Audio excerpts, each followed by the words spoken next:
Emma, raconte-nous ta pire erreur quand tu es arrivée en France. Oh mon Dieu, il y en a tellement. Mais la pire, le jour où je suis allée à la banque pour ouvrir un compte. Et alors? Ils m'ont dit « Vous avez un justificatif de domicile ?» J'ai dit non. Un contrat de travail? Non. Une attestation d'hébergement? Non. Ils ont refusé d'ouvrir mon compte. Et sans compte en banque? Je ne pouvais pas louer d'appartement, je ne pouvais pas être payée, j'étais bloquée. Bonjour à tous, bienvenue dans French Podcast Academy. Je m'appelle Lucas. Et moi, c'est Emma. Salut. Aujourd'hui, nous avons un épisode très spécial et très pratique. Emma va nous raconter son expérience de s'installer en France. Oui, et surtout, je vais vous dire toutes les choses que j'aurais aimé savoir avant de déménager en France. C'est un excellent sujet. Beaucoup de gens rêvent de vivre en France, mais ils ne savent pas à quoi s'attendre. Exactement. Moi, je pensais que ce serait facile, mais en réalité, il y a beaucoup de choses surprenantes et compliquées. Alors Emma, quand es-tu arrivée en France? Je suis arrivée il y a 2 ans. J'étais tellement excitée, mais aussi un peu naïve, Naïf, pourquoi? parce que je pensais que parler un peu français et avoir de l'argent, c'était suffisant. Mais non, il y a tellement d'autres choses importantes. Comme quoi par exemple? Oh, par où commencer? La bureaucratie, la culture, les habitudes sociales, tout est différent. D'accord. Alors commençons par le début. Quelle est la première chose que tu aurais aimé savoir? La première chose, la paperasse. En France, il y a énormément de documents et de démarches administratives. Ah oui, la fameuse bureaucratie française. C'est vrai que c'est compliqué. Explique-nous. Alors, quand je suis arrivée, je pensais pouvoir trouver un appartement facilement. Mais non. Pour louer un appartement en France, tu as besoin de beaucoup de documents. Quel document exactement? Il faut une pièce d'identité, des fiches de paie des 3 derniers mois, un contrat de travail, une attestation d'assurance habitation, un RIB, des avis d'imposition. C'est beaucoup. Un RIB, c'est quoi exactement? Un RIB, c'est un relevé d'identité bancaire. C'est un document qui prouve que tu as un compte en banque, avec ton numéro de compte. D'accord. Et un avis d'imposition? C'est un document qui montre combien d'impôts tu paies. Ça prouve que tu as des revenus. Je comprends.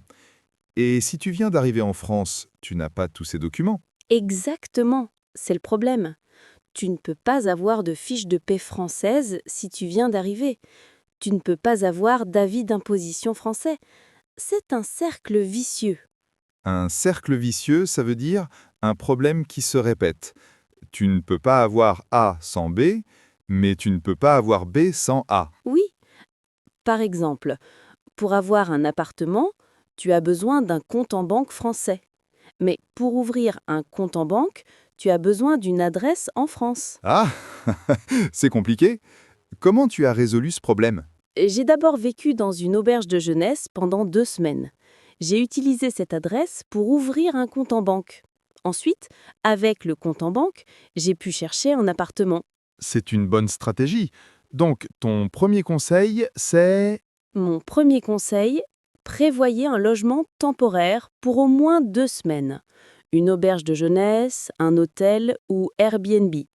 Vous aurez besoin de temps pour faire toutes les démarches. Excellent conseil. Et combien ça coûte de louer un appartement en France? Ça dépend de la ville. À Paris, c'est très cher.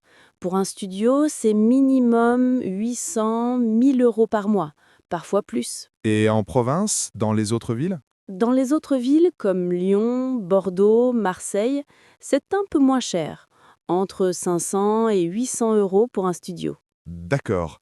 Et il y a d'autres frais au début? Oui, et ça, je ne le savais pas. En France, quand tu loues un appartement, tu dois payer le premier mois de loyer, plus une caution, plus les frais d'agence. La caution, c'est quoi? La caution, c'est comme un dépôt de garantie. C'est généralement 1 mois de loyer que tu paies au propriétaire. Il te le rend quand tu quittes l'appartement, si tout est en bon état. D'accord. Et les frais d'agence? Les frais d'agence, c'est l'argent que tu paies à l'agence immobilière qui t'aide à trouver l'appartement. C'est souvent entre 10% et 15% du loyer annuel. Donc, si ton loyer est 600 euros par mois, tu paies... Premier mois, 600 euros. Caution 600 €, frais d'agence environ 700-900 €.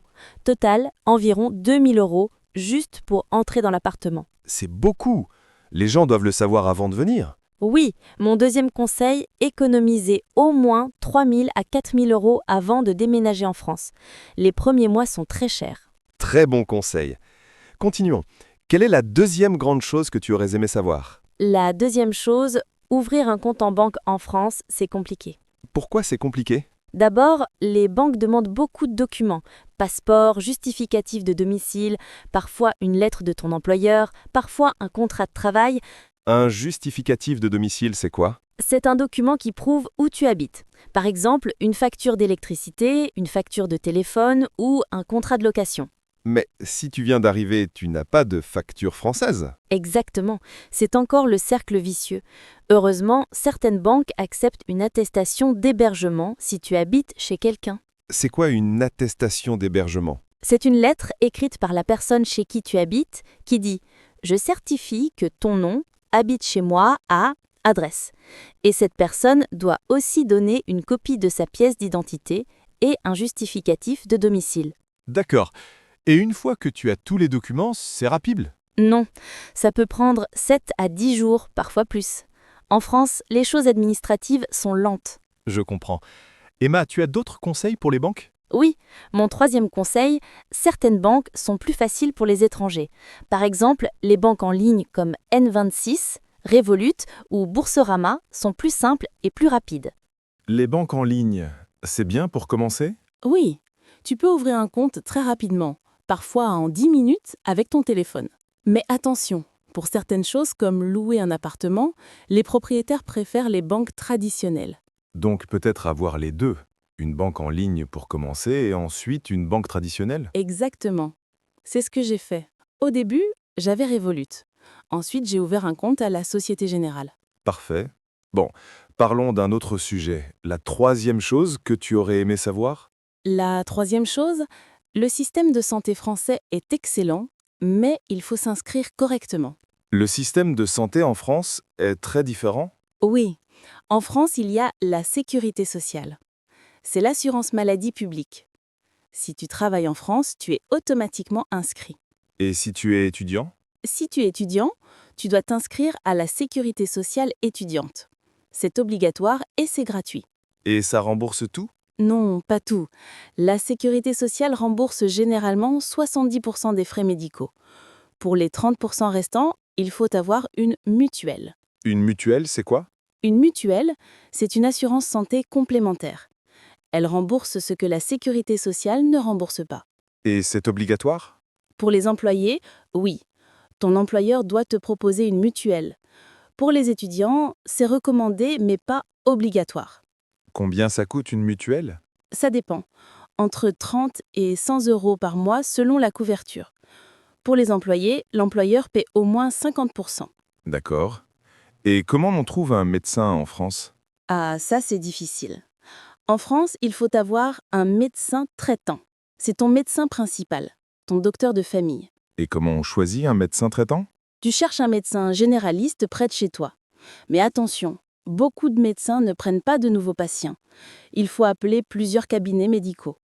Pourquoi ils ne prennent pas de nouveaux patients? Parce qu'il n'y a pas assez de médecins en France, surtout dans certaines régions. Les médecins ont déjà trop de patients. C'est un problème.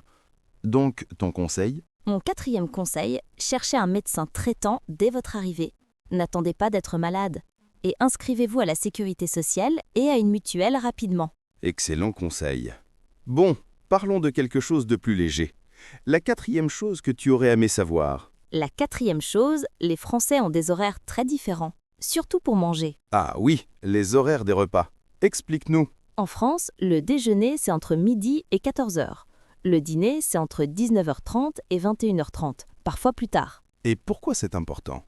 Parce que les restaurants ne servent pas en dehors de ces heures. Si tu arrives au restaurant à 15 h pour manger, c'est fermé. Si tu arrives à 18 h pour dîner, c'est trop tôt. Exactement. Au début, je voulais dîner à 18 h comme dans mon pays, mais tous les restaurants étaient fermés. C'est un choc culturel classique. Et il y a d'autres différences avec les horaires? Oui, les magasins ferment plus tôt en France. Les supermarchés ferment vers 20 h ou 21 h. pas à minuit comme dans certains pays. Et le dimanche? Le dimanche, presque tout est fermé. Les supermarchés, les banques, la poste, beaucoup de magasins. Il faut faire ses courses le samedi. C'est vrai. En France, le dimanche est un jour de repos traditionnel. Donc ton conseil? Mon 5e conseil, adaptez-vous aux horaires français. Faites vos courses avant le dimanche. Mangez aux horaires françaises. Sinon, vous allez avoir faim devant des restaurants fermés. Très bon conseil. Bon, continuons. La 5e chose importante? La 5e chose, la vie sociale en France est différente. Il faut comprendre les codes sociaux français.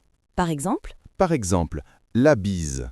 En France, on se fait la bise pour se dire bonjour. 2 bisous sur les joues. Parfois 3 ou 4 selon les régions.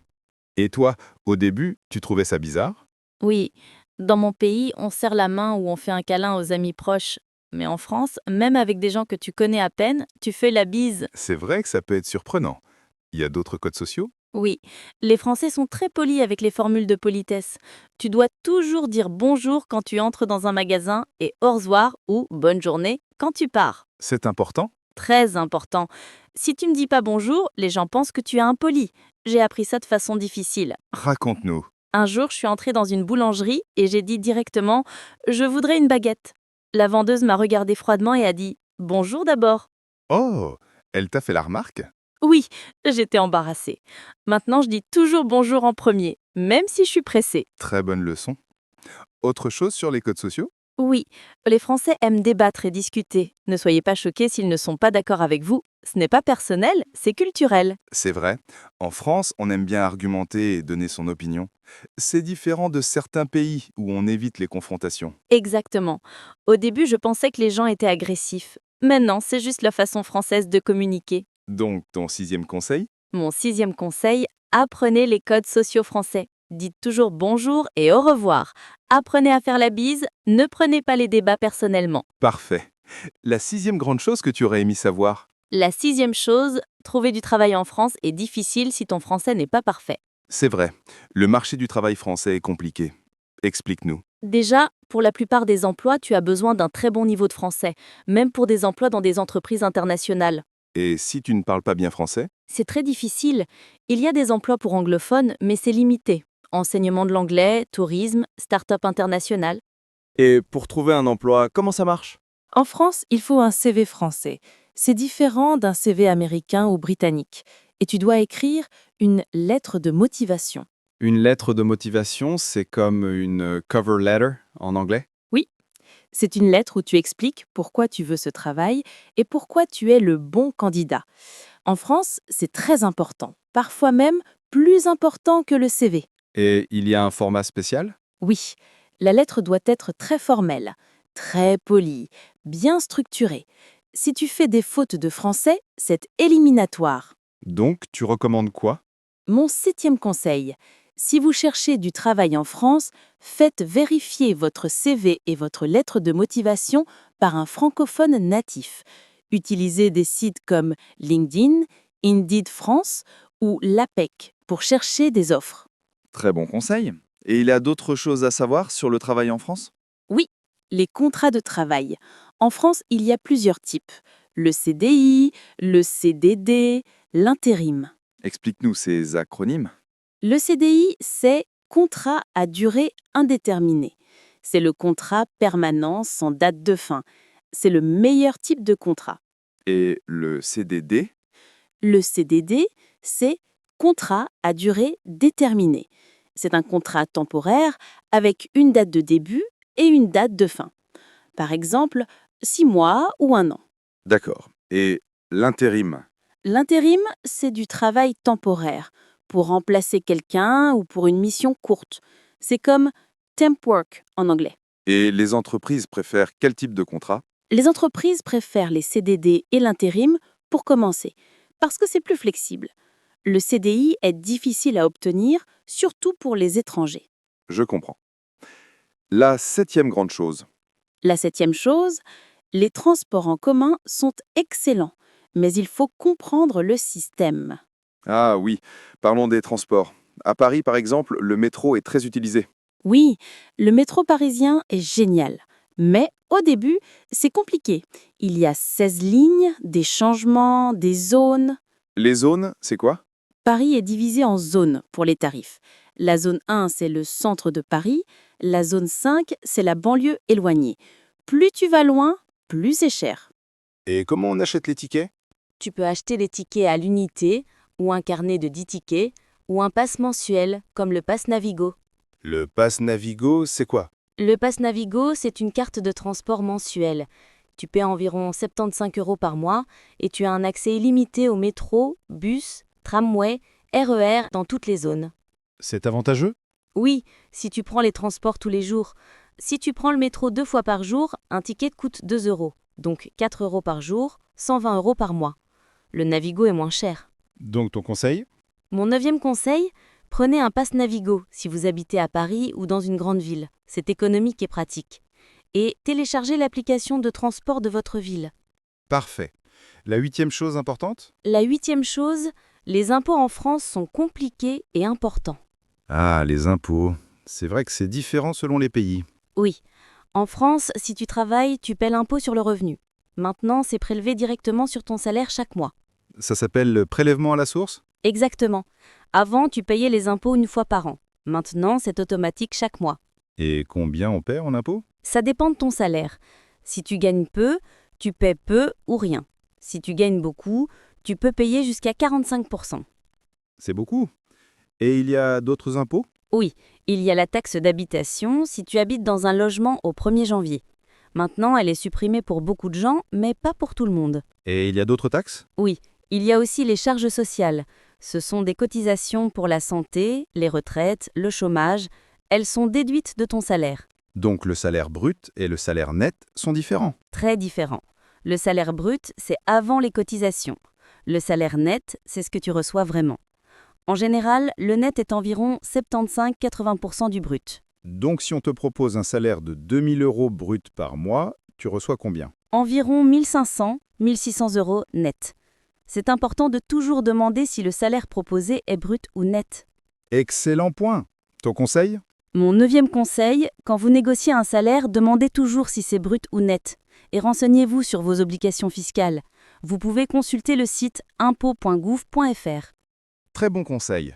Bon, la 9e chose importante. La 9e chose, la langue française est essentielle, même dans les grandes villes. Tu pensais que tout le monde parlait anglais à Paris? Oui, je pensais que je pourrais me débrouiller en anglais, mais non, même à Paris, beaucoup de gens ne parlent pas anglais. C'est vrai. Les Français ne sont pas très forts en anglais en général, surtout les générations plus âgées. Exactement. Dans les administrations, à la poste, à la mairie, presque personne ne parle anglais. Tu dois parler français. Et même pour les relations sociales? Oui. Si tu veux te faire des amis français, tu dois parler français. Les Français sont gentils, mais ils ne vont pas parler anglais tout le temps pour toi. C'est logique. Donc, ton conseil? Mon 10e conseil, apprenez le français sérieusement avant de venir. Un niveau B1, B2 minimum est recommandé pour vivre confortablement en France.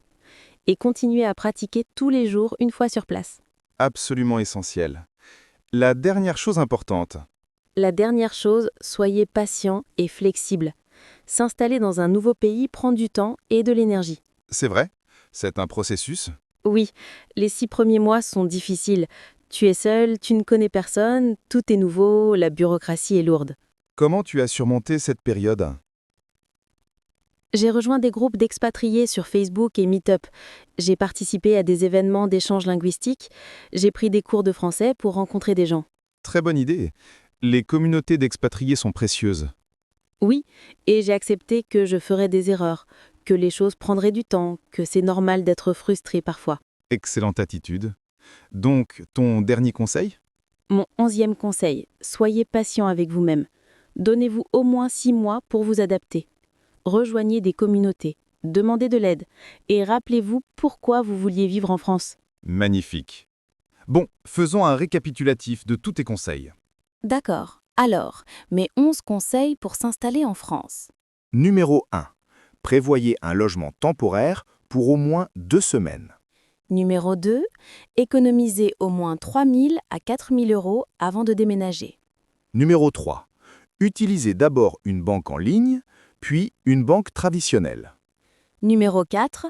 Inscrivez-vous rapidement à la sécurité sociale et à une mutuelle. Numéro 5. Adaptez-vous aux horaires français pour les repas et les magasins. Numéro 6. Apprenez les codes sociaux français, surtout la politesse. Numéro 7. Faites vérifier votre CV et lettre de motivation par un natif. Numéro 8. Prenez un passe-transport mensuel comme le Navigo. Numéro 9.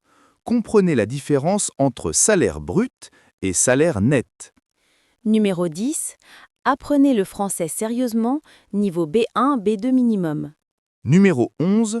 Soyez patient. Rejoignez des communautés. Demandez de l'aide. Voilà, si j'avais su tout ça avant de venir, ma vie aurait été beaucoup plus facile. Mais tu as survécu et maintenant tu vis heureusement en France. Oui, et maintenant j'adore ma vie ici. Mais ça a pris du temps et des efforts. C'est ça l'important. Vivre dans un nouveau pays, c'est un défi, mais c'est aussi une belle aventure. Absolument. Maintenant je parle bien français, j'ai des amis français, je comprends la culture. Ça valait la peine. Excellent! Alors, chers auditeurs, vous rêvez de vivre en France? Ou peut-être vous vivez déjà en France? Racontez-nous votre expérience. Oui. Quelles difficultés avez-vous rencontrées? Qu'est-ce qui vous a surpris? Écrivez-nous dans les commentaires. On adore lire vos histoires. Et si vous avez des questions sur la vie en France, posez-les. On pourra faire un épisode partie 2. Bonne idée. Il y a tellement de choses à dire sur ce sujet. Oui. Bon, c'est la fin de notre épisode aujourd'hui. Merci de nous avoir écoutés. Merci beaucoup et bon courage à tous ceux qui s'installent en France.